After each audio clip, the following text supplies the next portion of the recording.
بسم اللہ الرحمن الرحیم، السلام علیکم۔ آپ دیکھ رہے ہیں الف نیوز اور میں ہوں آپ کے ساتھ ماجد علی۔ شامل کرتے ہیں پاکستان اور دنیا بھر سے بریکنگ نیوز ہیڈ لائن۔ چین اور تائیوان کو ایک ہونے سے کوئی نہیں روک سکتا، چینی صدر۔ چینی صدر شی جن پنگ نے کہا ہے کہ چین اور تائیوان کو ایک ہونے سے کوئی نہیں روک سکتا۔ آبنائے تائیوان کے دونوں جانب رہنے والے چینی باشندوں کا ایک دوسرے کے ساتھ خون اور رشتہ داری کا تعلق ہے۔ نئے سال کے موقع پر خطاب میں چینی صدر شی جن پنگ نے کہا کہ چین سے تائیوان کا دوبارہ الحاق ناگزیر ہے اور اسے روکا نہیں جا سکتا۔ شی جن پنگ کا یہ بیان چین کی جانب سے تائیوان کے قریب 2 روزہ فوجی مشقوں کے خاتمے کے ایک دن بعد سامنے آیا ہے۔ ان مشقوں کا انعقاد امریکہ کی جانب سے تائیوان کو $11 ارب سے زیادہ کے ریکارڈ مالیت کے ہتھیاروں کی فروخت کی منظوری کے چند دن بعد کیا گیا ہے۔ شی جن پنگ نے اپنے نئے سال کے پیغام میں کہا کہ آبنائے تائیوان کے دونوں طرف بسنے والے چینیوں کے درمیان خون کا رشتہ اور قرابت داری ہے۔ مادر وطن کا دوبارہ ملاب وقت کی پکار ہے جسے روکا نہیں جا سکتا۔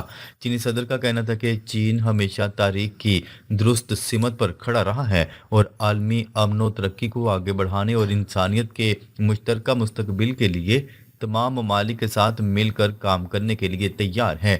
چینی صدر نے ہر سال 25 اکتوبر کو تائیوان ریکوری ڈے منانے کے اعلان کو بھی سراہا، جو دوسری عالمی جنگ کے اختتام پر تائیوان پر جاپان کے قبضے کے خاتمے کی یادگار کے طور پر منایا جائے گا۔ شی جن پنگ نے چین کی مصنوعی ذہانت اور خلائی صنعت میں پیش رفت کی بھی تعریف کی۔ کیا رفح گزرگاہ کھلنے جا رہی ہے؟ اہم خبر سامنے آ گئی۔ اسرائیلی ٹی وی چینل 12 نے باخبر ذرائع کے حوالے سے دعویٰ کیا ہے کہ اسرائیلی وزیر اعظم نیتن یاہو اور امریکی صدر ڈونلڈ ٹرمپ کے درمیان ایک معاہدہ طے پا گیا ہے، جس کے تحت رفح سرحدی گزرگاہ کو فلسطینی اور مصری دونوں جانب سے دوبارہ کھول دیا جائے گا۔ ذرائع کے مطابق اس معاہدے پر عملی کام نیتن یاہو کے موجودہ امریکی دورے سے واپسی کے فوراً بعد شروع ہونے کا امکان ہے۔ اس پیش رفت کو غزہ کی سرحدی گزرگاہوں کے انتظام سے متعلق علاقائی اور عالمی سطح پر ایک اہم تبدیلی قرار دیا جا رہا ہے۔ عبرانی چینل کی رپورٹ کے مطابق تل ابیب اور متعلقہ حکام نے رفح گزرگاہ کو دوبارہ فعال کرنے کے لیے انتظامی اور سیکیورٹی تیاریوں کا آغاز بھی کر دیا ہے، تاکہ طے شدہ مفاہمتوں کے مطابق اس فیصلے پر عمل درآمد کیا جا سکے۔ یہ پیش رفت ایسے وقت پر سامنے آئی جب نئی امریکی انتظامیہ غزہ کی صورتحال کو کم کرنے اور افراد و سامان کی نقل و حرکت کو منظم بنانے کے لیے مختلف تجاویز پر غور کر رہی ہے۔ رفح گزرگاہ کو غزہ کے لیے ایک انتہائی اہم اور حیاتیاتی راستہ تصور کیا جاتا ہے۔ حزب اللہ کو مکمل غیر مسلح کرنا ضروری، ڈونلڈ ٹرمپ کا نیتن یاہو کو گرین سگنل۔ امریکی صدر ڈونلڈ ٹرمپ نے نیتن یاہو کو گرین سگنل دے دیا کہ حزب اللہ کو مکمل غیر مسلح کرنا ضروری ہے۔ امریکی صدر کا کہنا تھا کہ اسرائیل کے کسی بھی اقدام کی حمایت کریں گے۔ ملاقات میں حزب اللہ پر دونوں میں مکمل ہم آہنگی نظر آئی۔ یروشلم پوسٹ کی رپورٹ کے مطابق امریکی صدر ڈونلڈ ٹرمپ اور اسرائیلی وزیر اعظم نیتن یاہو کی ملاقات میں حزب اللہ کے معاملے پر مکمل ہم آہنگی نظر آئی، جہاں ڈونلڈ ٹرمپ نے واضح کیا کہ حزب اللہ کو مکمل طور پر غیر مسلح ہونا چاہیے۔ ایران میں صورتحال کشیدہ، احتجاجی مظاہرے شدت اختیار کر گئے۔ ایران میں مظاہرین کی سیکیورٹی فورسز سے جھڑپوں کے نتیجے میں 6 افراد جاں بحق اور کئی زخمی ہو گئے۔ غیر ملکی میڈیا کی رپورٹ کے مطابق ملک میں مہنگائی اور کرنسی کی قدر میں تیزی سے گراوٹ کے خلاف مختلف شہروں میں 5 روز سے احتجاج جاری ہے اور یہ مظاہرے شدت اختیار کرتے جا رہے ہیں۔ ایرانی میڈیا کی رپورٹ کے مطابق کئی شہروں میں مظاہرین نے سرکاری عمارتوں پر دھاوا بولا، جبکہ ہنگامہ آرائی میں ملوث 30 افراد کو گرفتار بھی کر لیا گیا۔ میڈیا رپورٹ کے مطابق بدھ کو ملک بھر میں تعلیمی ادارے اور سرکاری دفاتر بھی بند کر دیے گئے تھے۔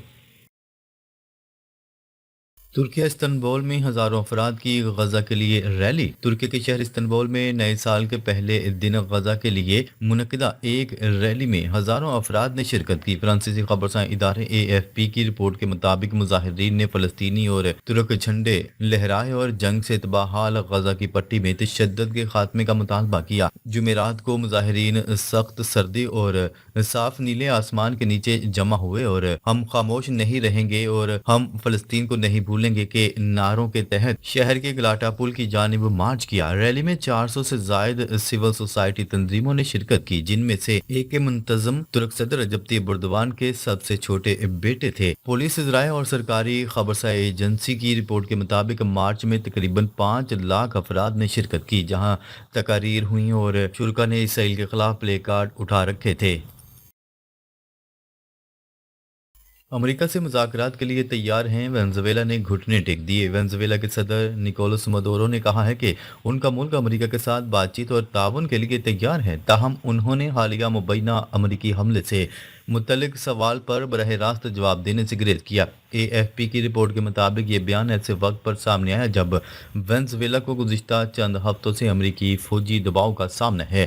نیوز رپورٹ کے مطابق ریاستی ٹیلی ویژن کو دیے گئے ایک انٹرویو میں صدر مدورو نے امریکہ کے ساتھ مذاکرات کے امکان پر بات کرتے ہوئے کہا کہ منشیات کی اسمگلنگ، تیل اور ہجرت جیسے معاملات پر واشنگٹن سے بات چیت کرنے کے لیے تیار ہیں۔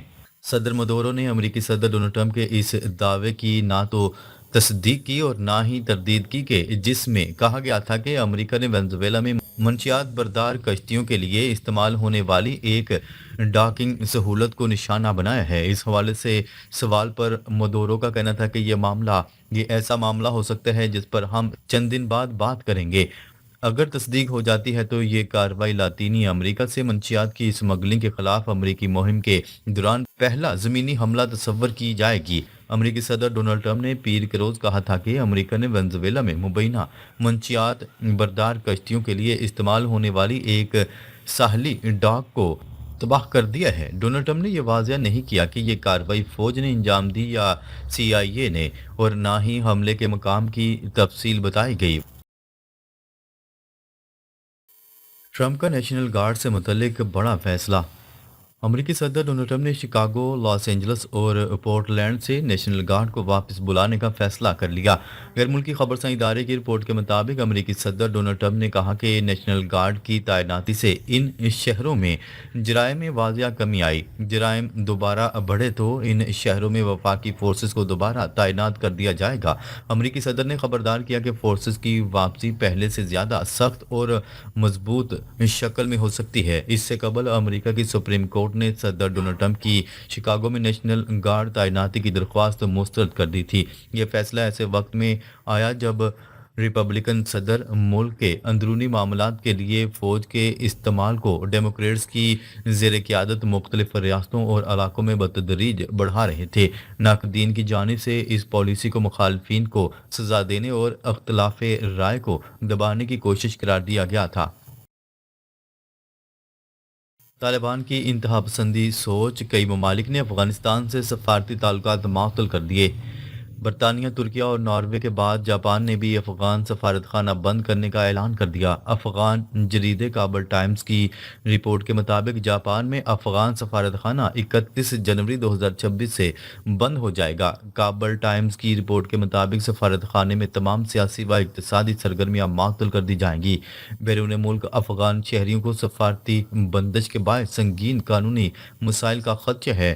طالبان کی آمرانہ پالیسی کے باعث کئی ممالک نے افغانیوں کے داخلے کے قوانین سخت کر دیے ہیں۔ افغان جریدے امور کے مطابق سیکیورٹی خدشات پر روس نے افغان مزدوروں کی بھرتی سے انکار کر دیا۔ امریکہ، جرمنی، پاکستان، ایران سمیت کئی ممالک سے افغان مہاجرین کی بے دخلی جاری ہے۔ ماہرین کے مطابق طالبان کی اس شدت پسندانہ پالیسیاں افغانستان کے لیے خطرناک عالمی تنہائی کا سبب بن رہی ہیں۔ ناظرین، اب تک کے لیے اتنا ہی۔ مزید خبریں لے کر بہت جلد آپ کی خدمت میں حاضر ہوں گے۔ تب تک کے لیے اپنا خیال رکھیے گا۔ اللہ نگہبان۔